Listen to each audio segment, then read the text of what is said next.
Willkommen zu einem neuen Video vom Teile-Kanal.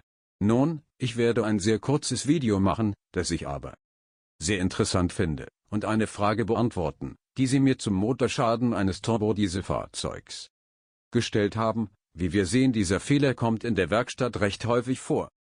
Mal sehen, jemand, der ein Turbodieselfahrzeug hat, den Motor im kalten Zustand startet und ohne Probleme mit dem Auto die Straße hinunterfährt, aber nach etwa 15 oder 20 Minuten verliert der Motor an Leistung, aber Sie haben bemerkt, dass, wenn Sie den Motor ausschalten und dann wieder anlassen, er für eine Weile wieder an Leistung gewinnt und Sie dann wieder verliert, und so weiter. Wie ich schon sagte, es ist ein Problem, das wir ziemlich häufig in der Welt sehen.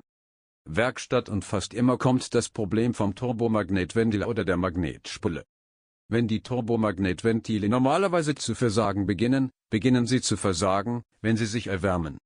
Dann verwendet das Steuergerät, der Autocomputer, das Magnetventil, um das zu steuern durch den Turboaktuator, aber wenn es erkennt, dass es nicht gut auf die Befehle reagiert, die Sie ihm geben, bestehen diese Befehle darin, mehr oder weniger Spannung an den Magneten zu senden, um den Turbo zu steuern. Wenn das Steuergerät erkennt, dass er nicht reagiert, liegt möglicherweise ein Überdruckproblem im Motor vor.